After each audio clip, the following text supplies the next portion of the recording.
HD SLR Shooters special coverage of NAB 2017. Sponsored by Akidio, Aperture, Adamus, Band Pro, Blackmagic Design, Carl Zeiss, Light in Motion, Manios Digital and Film, Shape, Schneider, Sakonic, and Xylite. Hi, Clement, HDSLR Shooter, continuing on our coverage of NAB 2017 at the Panasonic booth. I'm talking with Matthew Frazier about the Panasonic GH5, announced just prior to the show, and people are going crazy about it. Talk a little bit about it. Yeah, so obviously the GH4 was a very popular camera for Panasonic, one of the first cameras that you could affordably produce high-quality 4K content on. We're continuing that with the GH5. What we've done is we've gone to a now 20 megapixel sensor versus the 16 megapixel in the GH4. Normally video shooters would think that'd be a detriment, but what's great is that we have a new Venus engine in the camera. So we're now processing the entire width of the sensor. The GH4 you had to kind of crop in a little bit. So this gives you a couple of benefits. The first is that we're getting a little more light from the lens, which is helping to dramatically improve the low light of the camera. And we're really processing a 5K image and then downsampling to 4K, which further improves the low light. So the low light's much better on the GH5. The other thing we've done is we've stabilized the sensor. It's moving at 5 different axes inside. It's literally floating in a magnetic field. That gives you effectively what I call gimbal on a budget sort of look, or gimbal on the cheap sort of look. So you can now handhold the camera very steady. The camera can do 4K 60 now instead of just 4K 30. It can also capture 10-bit video in both 1080 and 4K. In 4K, it can do 10-bit up to 30 frames per second. In 1080, it can do up to 60-frame 10-bit. So again, out there, that means that you have 10-bit video for under $2,000 in 4K. One of the other features that it also has is it can capture 1080 at up to 180 frames per second. So again, that's 180 frames per second. You have a 10-bit 4K function for under $2,000. What are you guys calling the native ISO on this camera?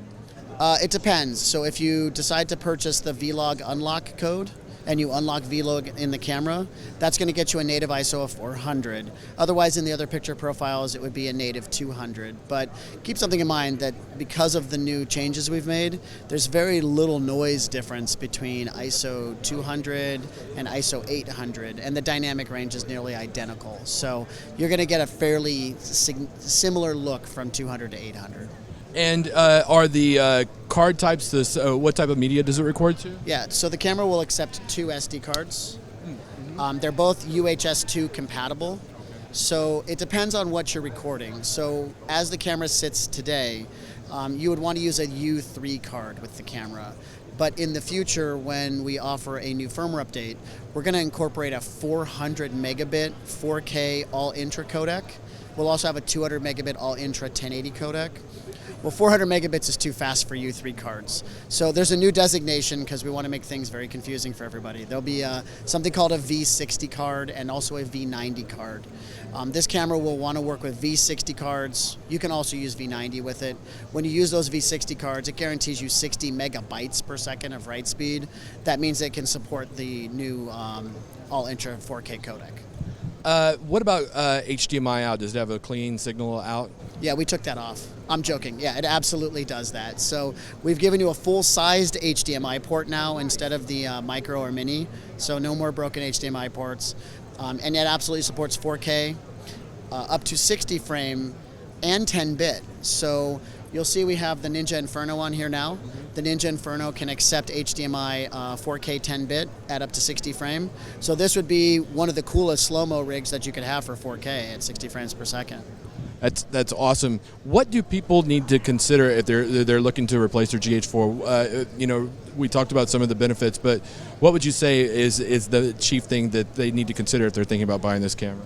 Well, I think that key benefit, I guess. Well, I think that there was a great review on the camera not too long ago, and they made a statement that was, if you're considering replacing your GH4 with a GH5, think of it this way.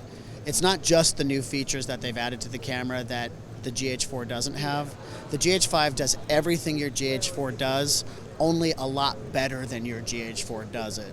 So this is one of the few times I can absolutely tell you that everything is better about this camera than the one that replaced it. Literally, the only thing I can think of we haven't changed is the battery, and that's actually a benefit, so you don't have to buy new ones. Exactly. Right. Excellent. Now, is it shipping now? Yes, we started shipping the end of March, so March 30th, if I'm not mistaken. And what is there's 2 price points, right? No, there's one price point for the U.S. market, so it's $2,000. That's the body-only price. And to get the log, I thought it was a little bit more, or no? Yeah, if you want log, you just unlock that. It's a $100 accessory that you purchase. And then one final accessory, because I see over on my corner here, the Panasonic marketing people are, talk about XLR. He's yelling it off camera right now. We have an adapter called our XLR1 that will hook into the hot shoe of the camera. Oh, cool. That gives you channel 1 and channel 2 audio input. It gives you phantom power. It can also give you up to 96/24 audio. It can do, it does a low pass or high pass cut filter as well. So for $399, it's kind of a no-brainer, especially for people who are using, like a Zoom external recorder. Now it's going to all be injected in the audio signal and very similar quality to what your Zoom's capable of. Just saves you time in post. Excellent. And it's a micro 4/3, but there are so many different adapters for it. It's crazy, right? Yeah, so we don't endorse any particular adapter.